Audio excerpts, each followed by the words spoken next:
A couple of months ago, I made a video about a Toro mower and this yard machine's edger. In that video, we found out that the mower had a very serious issue, so much so that I pushed this edger to the side to work on the mower. Well, I finally fixed the mower, so now it's time to work on the edger. Hopefully, this repair goes a lot better than the mower did. In today's video, we look at this yard machine's brand edger, and the problem is that I have zero information about its condition. That means we'll have to do some testing to figure out if it's even worth fixing. Unfortunately, by the looks of it, they used it a lot and then put it away covered in dirt. It looks more like a planter than an edger. On top of that, for some reason, it looks like there's a fair amount of oil mixed in with the dirt, which makes cleaning it a lot more difficult. Now, I'm going to try and repair this edger. However, it may not be the exact repair you need to make to yours. We'll explore other options later in the video. Now, we're only going to mention what these other options could be. We don't have enough time to look into them, but if you need more information on these options, you're welcome to ask as many questions as you need to. The most important part I want to check is that the bearing for the blade is not rusted in place, but as you can see, it's spinning just fine. If yours is stuck, try using a wrench and some lubricant to see if you can get yours freed up. If not, you might have to replace the bearing. The next thing I want to check is that the shaft for the arm is free to slide back and forth. To do that, try lowering the arm all the way down, and if you can't do it, it means the arm is stuck. Unfortunately, ours is stuck, but we can fix it, so it's not a lost cause yet. Before I do any work, I want to make sure this engine has the ability to start and run. If you saw the shorts video on this edger, you already know the answer to this question. Now, the fuel that's in it is what came in it over 4 months ago, so hopefully it was stabilized.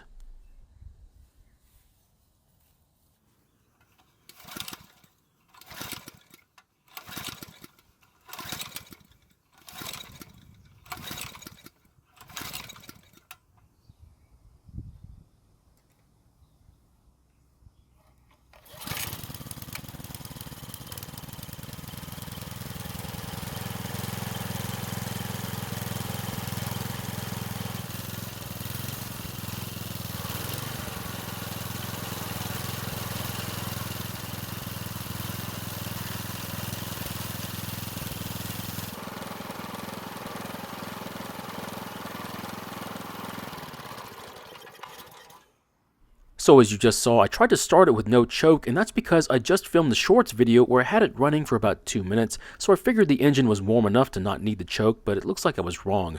The strange thing is that I haven't been able to start it, at least until now, which is kind of weird. I think if I drain the fuel out of the tank and see what kind of condition it's in, it might shed some light on the situation. So the fuel is very discolored, and it's not necessarily because of age. In this case, more than likely a small amount of rust is forming inside the fuel tank. Unfortunately, that means I can't tell the condition of the fuel by its color, but at least I don't see any water in the tank. Well, it looks like I took the air filter out of the air box the first time I looked at this edger and forgot to replace it. I'll put a new one back on once I get done doing the maintenance on this thing. So it looks like we don't have a starting or running issue on this thing, so what am I going to do for the rest of the video? Well, if you've seen some of my videos before, you'll know what I'm about ready to do. Since we don't have to get this engine working again, the plan for this edger is to make sure it works like it's supposed to. But before we do that, we need to quickly clean off the dirt and oil off the engine. And for those of you who are watching and don't know why someone would want to clean this, there's a good reason why. The reason why is because on a clean engine, it's a lot easier to tell if it has any leaks, which of course in this situation is engine oil. Now this one looks like it's been leaking for some time, so much so that the dirt has collected in it, and it's making it really tough to clean. After spraying what I thought was just dirt, it turned out to be a sticky mess of oil and dirt. To break this mess apart, I'm going to have to scrape it loose and then spray it again. Only after that can I start using chemicals to help break it up. Luckily, I didn't try spraying it earlier because it wouldn't have done any good. Now, after scraping at it for some time, I then tried the water hose again, only to see that I had my work cut out for me. Now, to be honest, this edger was really tough to clean. In fact, after scraping and rinsing it a couple of times, I really thought about breaking out the pressure washer because this was taking too much time. I don't normally tell people how long it takes me to clean the stuff I work on, but this one was special. It took me more than 1 hour of video time to clean this one. That means it took well over 2 hours of real time to clean this by hand.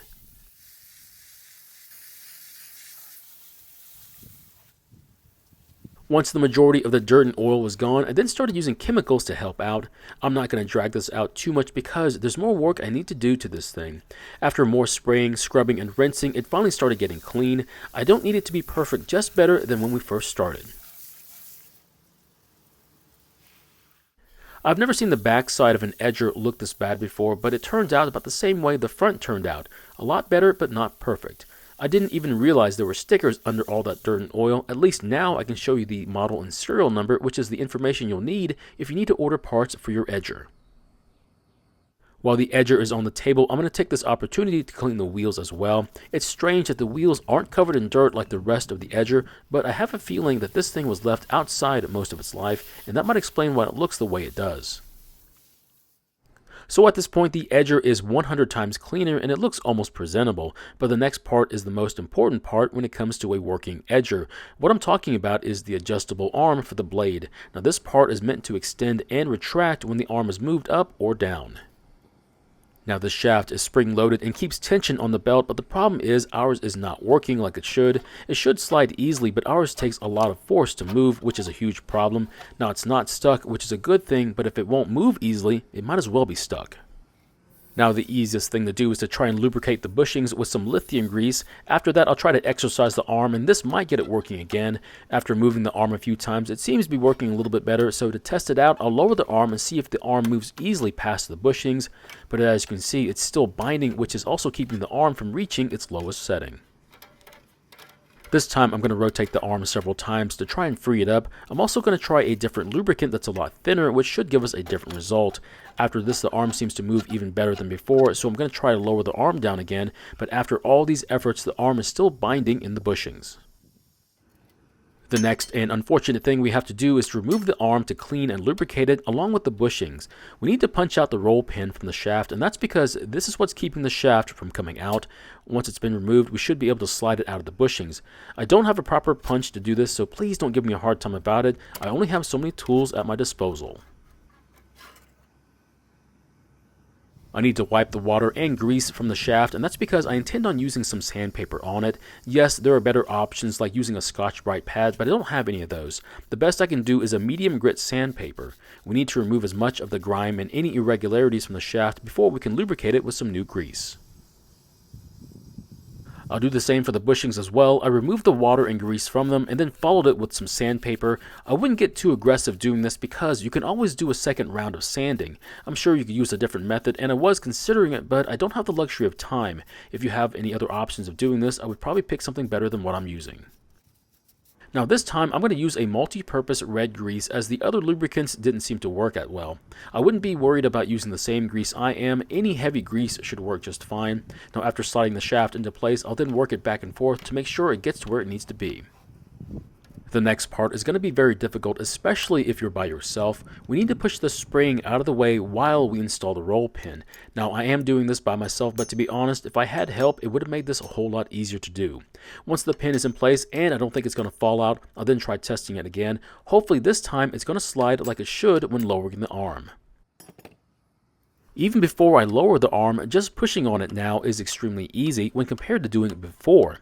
After installing the belt and lowering the arm, you can see that it's working just like it should, which is now allowing us to lower the arm all the way down. The other reason why we need to have the arm slide is because if it's stuck, it could cause the belt to break. Now, something that I should have done before working on this thing was to check the oil level and its condition. However, there was so much dirt and oil covering this area, I didn't want to remove the cap because I was worried about making a bigger mess or getting some of that dirt inside the engine.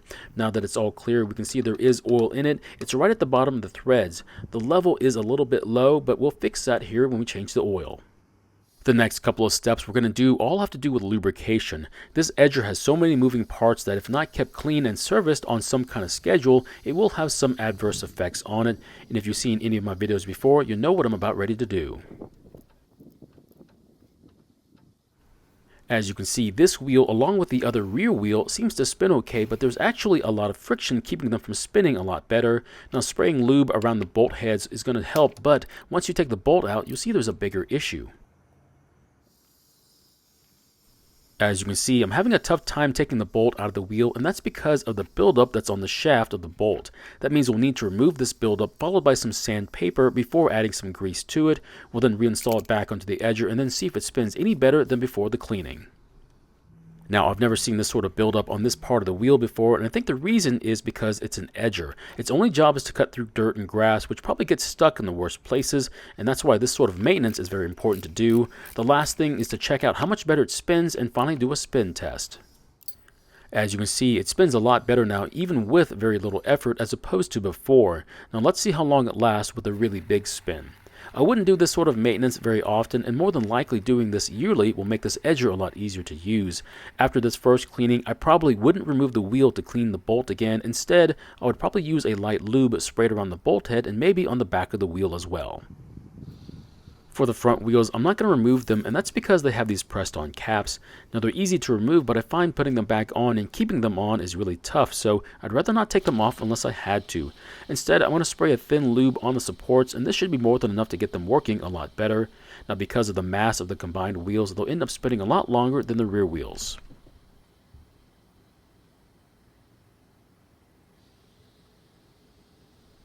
Now I do need to change the oil, and with all that dirt gone, we can finally see the front drain bolt, but it's better if we get the engine warm first and then drain it. I need to put some fuel into the tank, and my choice is to use 89 octane 100% gasoline with no ethanol, and because this thing might not get used very often, I've also stabilized it as well. Before I forget, I'm also going to replace the air filter, otherwise all that dirt that's kicked up by this thing could get into the engine and damage it. Never run your edger without an air filter unless you want to replace it a lot sooner than it's supposed to. Once that's done, I think it's finally time to start this thing.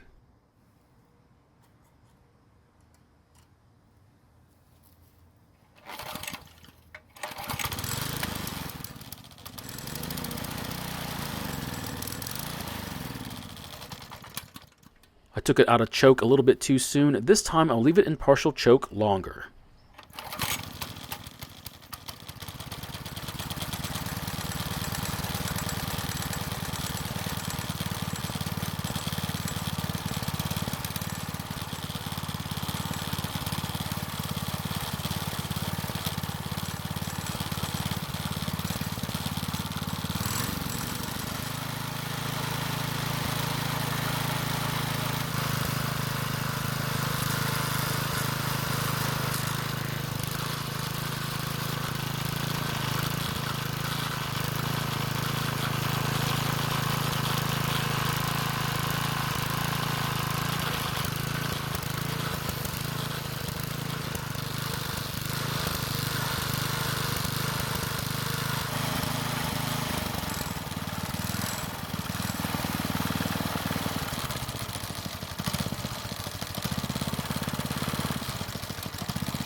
So it starts easily and seems to run okay. It's not perfect, but it's well enough to do its job. Now the belt seems to have some memory to it, but I'm not going to change it unless it starts to slip. Even though the engine only ran for about 1 minute, the oil should be warm enough to make changing it a lot easier. As you can see, it's pouring out like water, but if it's cold, it won't pour out like this. Next, I'll wipe up what I can, replace the bolt, and then pour some oil back into the engine. Try not to over-tighten the drain bolt because if it's leaking, you can always put another partial turn on it. Now, I didn't just let all that oil fall to the ground because I did have a pan waiting for it. However, next time, I'm going to have it a little bit closer to the engine so there's a lot less splashing. The last thing to do is to put the oil into the engine. I don't know what the oil capacity is for the engine. Instead, I'm just going to fill the oil up to the threads until it's close to pouring out of it, just like the manual says to do.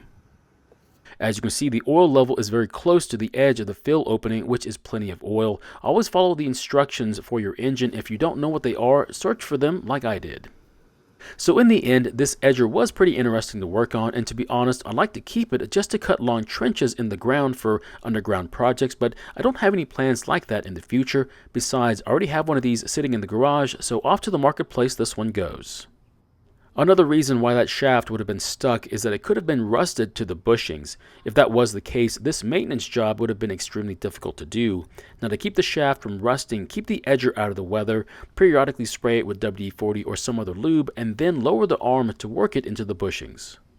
So my question is, would you use an edger like this? I hate to say it, but most people don't use this type of edger very often, but when you need some edging done either around your garden or edging around some concrete, this has the power that you'll need to get the job done. Thank you for watching. I really do appreciate your time here. Please feel free to ask me any questions about this project or your own projects, and I hope to see you in the next video.